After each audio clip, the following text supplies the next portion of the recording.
Halo, Shalom. Apa kabar saudara-saudara sekalian? Bersyukur kepada Tuhan yang sudah memberikan kesehatan kepada kita semua, bisa melalui hari demi hari dalam anugerah Tuhan. Saudara-saudara sekalian, kita masuk ke dalam seri yang ke-12, Good News for Families. Saudara, pada awalnya saya hanya mengumpulkan bagian daripada Efesus 4, Efesus 5, Efesus 6, dan saya menemukan begitu banyak sekali, begitu limpah berkat-berkat anugerah Tuhan buat kita semua, sehingga saya merasa saya perlu mempelajari lagi satu demi satu, sehingga sampailah kita pada hari ini mengenai tentang relasi antara ayah dengan anak, dan kita sudah belajar minggu lalu dari Bapak Abraham. Nah, hari ini kita akan belajar dari Bapak Ishak, ya. Nah, saudara, kita akan mengulangi lagi membaca Efesus 6 ayat yang keempat, ya. Saya bacakan. Dan kamu bapak-bapak, janganlah bangkitkan amarah di dalam hati anak-anakmu, tapi didiklah mereka di dalam ajaran dan nasihat Tuhan.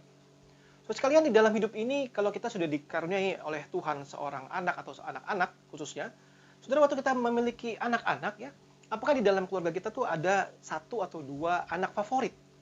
Mungkin satu anak favorit, ya. Mungkin karena waktu perjuangan sewaktu istri kita hamil, begitu sulit, begitu susah. Mungkin karena perjuangan waktu dia melahirkan anak itu begitu juga susah luar biasa. Kita sudah menanti belasan tahun dan sebagainya. Mungkin karena anak itu semasa kecilnya suka sakit-sakitan. Mungkin karena dia lebih pintar daripada yang lain, kelihatan lebih cantik, lebih ganteng, lebih lucu daripada yang lain. Mungkin lebih mirip papa atau lebih mirip mama. Mungkin hobinya dan kesenangannya, sehingga kita lebih mengasihi yang satu itu daripada yang lain. Itu namanya favoritism. Kita harus belajar sungguh-sungguh, saudara, untuk berhati-hati dengan model parenting yang favoritism. Yang lebih menyukai satu anak daripada yang lain. Yang lebih mengasihi satu anak daripada yang lain. Saudara, kita akan belajar dari Ishak dan Yakub pada saat ini. Saudara, minggu lalu kita sudah membahas tentang Abraham. Dan hari ini kita akan melihat bagaimana tentang Ishak. Siapakah Ishak, saudara? Ya, nama Ishak selalu disebut-sebut dalam 3 urutan: Allah Abraham, Allah Ishak, Allah Yakub. Ya, sebagai patriark, sebagai bapak-bapak leluhur kita. Tetapi dibandingkan dengan Abraham dan Yakub, nama Ishak yang paling jarang disebut, paling jarang dibahas di dalam firman Tuhan, dibandingkan dengan ayahnya, yaitu Bapak Abraham, dan anaknya, yaitu Yakub. Meski demikian, kita bisa melihat begini. Ishak pun juga menerima janji Allah. Saudara, lihat Kejadian 26, ayat 3 sampai ke 5. Saya akan bacakan ayat yang keempat saja. Aku akan membuat banyak keturunanmu seperti bintang di langit. Aku akan memberikan kepada keturunanmu seluruh negeri ini, dan oleh keturunanmu semua bangsa di bumi akan mendapat berkat. Bukankah ini juga adalah janji yang Allah berikan kepada Abraham? Jadi, Ishak pun juga menerima janji itu. Ishak pun diberkati Tuhan, saudara. Kejadian 26 ayat 12 dan 13. Menaburlah Ishak di tanah itu, dan dalam tahun itu juga ia mendapat hasil 100 kali lipat sebab ia diberkati Tuhan. Dan orang itu menjadi kaya, bahkan kian lama kian kaya, sehingga ia menjadi sangat kaya. Wah, luar biasa, saudara. Ishak itu diam-diam, kalau kita melihat ini, betul-betul diberkati Tuhan, makin lama makin kaya, dan ia menjadi sangat kaya. Saudara, apa yang sering kita ingat tentang Ishak, saudara? Saya akan mereview beberapa hal. Yang pertama adalah begini. Sewaktu kecil, Ishak itu mau dipersembahkan oleh Abraham. Kejadian 22 ayat 1 sampai 14. Dia begitu rupa mengikuti apa maunya papanya, kemudian dia mempersiapkan diri untuk dipersembahkan oleh Abraham kepada Tuhan. Itu kita sering ingat kisah itu. Yang kedua, ingat Ishak, kita ingat bagaimana perjuangan dia mencari pasangan yang seiman, yaitu Ribka. Ya, Kejadian 24. Soalnya bisa mempelajari ini, ada sebuah buku yang judulnya I, Ishak, Tekdi, Ribka. Ya, itu dari buku penerbitnya Pionir Jaya. Saudara bisa lihat buku itu mengenai tentang perjuangan Ishak mencari Ribka, pasangan yang seiman. Lalu yang ketiga, kita juga bisa sering dengar tentang Ishak adalah apa? Dia ditipu oleh Yakub anaknya. Kejadian 27 ayat 1 sampai 40. Nah, dari beberapa hal yang kita sudah sering dengar tentang Ishak, saudara, kita bisa mempelajari ada kekuatannya, juga ada kelemahannya, saudara. Kita lihat apa itu strength point daripada Ishak. Sebagai suami, sebagai ayah yang kita bisa pelajari pada hari ini. Yang pertama adalah dia punya ketaatan mutlak kepada Tuhan. Obedient in God. Dia punya ketaatan yang mutlak kepada Tuhan. Dari dia kecil, dia taat kepada Tuhan. Kemudian waktu dia mencari istrinya, dia punya ketaatan kepada prinsip-prinsip Tuhan untuk mencari pasangan yang seiman. Yang kedua, dia punya iman yang sungguh-sungguh di dalam Tuhan. Saudara, ada satu kisah yang mengatakan bahwa istrinya mandul. Dan Ishak terus berdoa, dia beriman kepada Tuhan, dan akhirnya dia punya anak. Yang ketiga, Ishak juga seorang peacemaker, ya, pembawa damai. Waktu kisah tentang dia menjadi bertambah kaya, bertambah kaya, bertambah kaya, ya, ada pertentangan antara gembala-gembalanya dengan gembala-gembalanya di Gerar. Ya. Kemudian ia mengalah dan mendamaikan mereka, supaya tidak terjadi peperangan di antara mereka. Jadi orang yang taat, orang yang punya iman kepada Tuhan dan seorang pembawa damai. Tapi mari kita juga melihat kelemahannya si Ishak. Ya, saudara, yang pertama kelemahan yang sangat jelas adalah favoritism. Ya. Dia menerapkan pilih kasih. Ya. Jadi 25 ayat 28, dikatakan di sini firman Tuhan, Ishak sayang kepada Esau, sebab ia suka makan daging buruan, tetapi Ribka kasih kepada Yakub. Saudara, Esau itu pandai berburu, lebih kuat, lebih maskulin, lebih gagah. Ishak suka kepada tipe seperti itu. Sementara Yakub lebih tenang, anak rumahan. Makanya Ribka yang lebih suka kepada Yakub. Dan pada waktu seorang tua, seorang ayah menentukan saya lebih sayang kepada yang satu daripada yang lain, maka the rest of the story sudah jadi berbeda, saudara. Ya, kita sudah bisa melihat banyak hal yang bisa menjadi begitu rumit. Itu kelemahannya Ishak. Yang kedua, saudara, Ishak itu juga pernah berbohong untuk menyelamatkan diri. Jadi 26. Ya, saudara, ini kita ingat kisahnya Abraham. Ya, Abraham pernah 2 kali berbohong. Kemudian kita sekarang melihat Ishak pun seperti itu. 26 ayat yang ke-7 dari Kejadian. Ketika orang-orang di tempat itu bertanya tentang istrinya, berkatalah ia, dia saudaraku, sebab ia takut mengatakan istriku, karena pikirnya, jangan-jangan aku dibunuh oleh penduduk tempat ini karena Ribka, sebab elok parasnya. Sama juga ya dengan ayahnya. Dia cari aman, dia berbohong untuk menyelamatkan dirinya, bahkan dia tidak pikir resikonya terhadap si Ribka. Ya.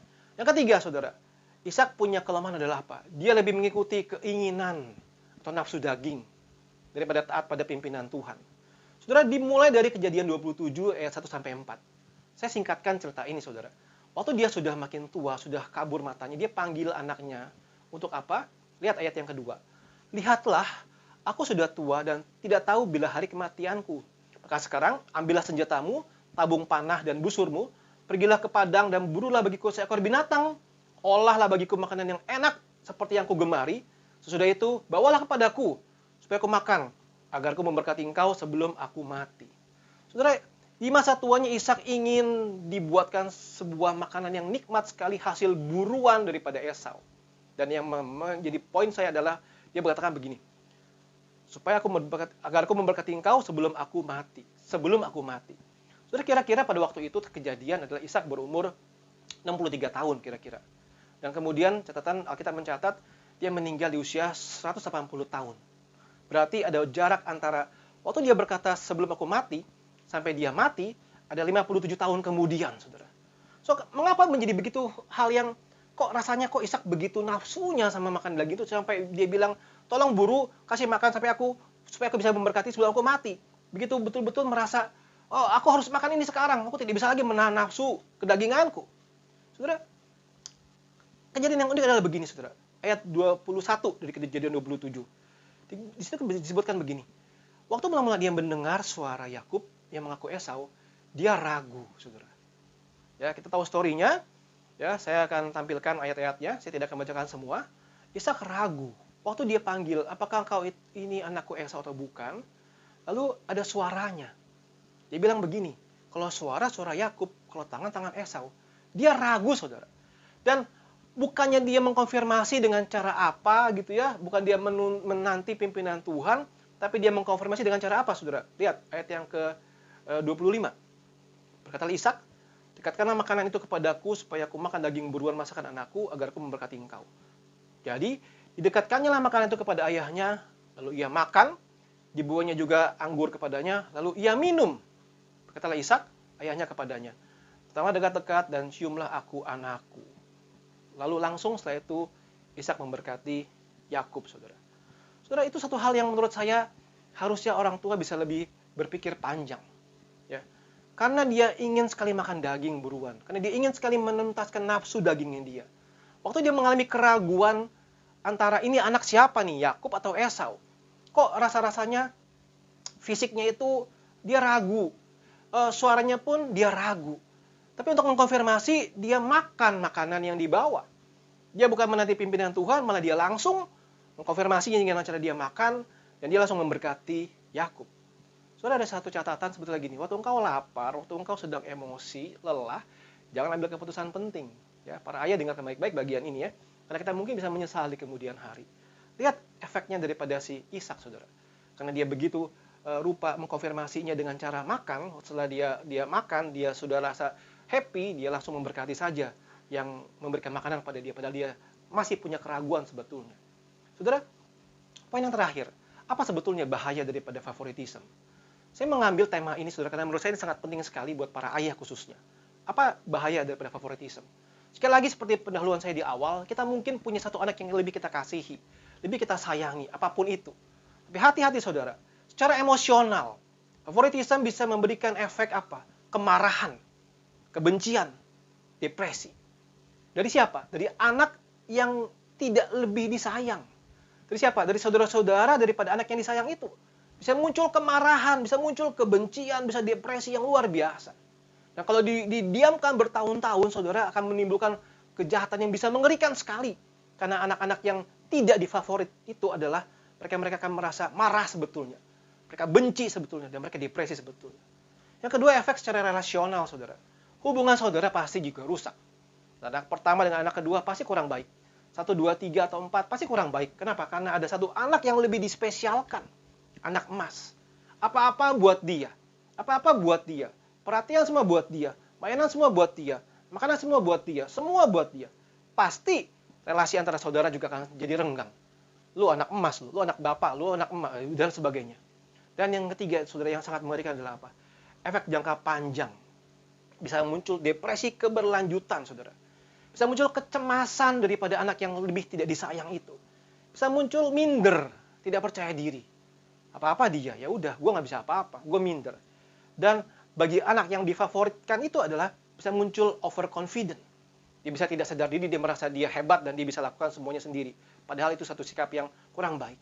Saudara, dengan menutup bagian ini, saudara, saya mengajak kita coba pikirkan baik-baik. Kalau engkau Tuhan berikan anak lebih daripada satu, engkau punya anak-anak, mari jangan tunjukkan, jangan menerapkan favoritism. Jangan lebih sayang ke satu, tidak sayang yang kedua dan yang ketiga dan seterusnya. Mari kita belajar mengasihi anak-anak kita equal sama-sama, saudara. Mari kita belajar memberikan perhatian yang sama kepada semua. Kalau anak satu dapat A, yang kedua pun harus dapat A, yang ketiga pun dapat A. Memang, saudara, dalam kadar tertentu ada skala prioritas. Ada kebutuhan tertentu di usia tertentu yang kita harus berikan spend waktu lebih. Misalnya anak-anak remaja, kita harus spend waktu lebih buat ngobrol sama mereka.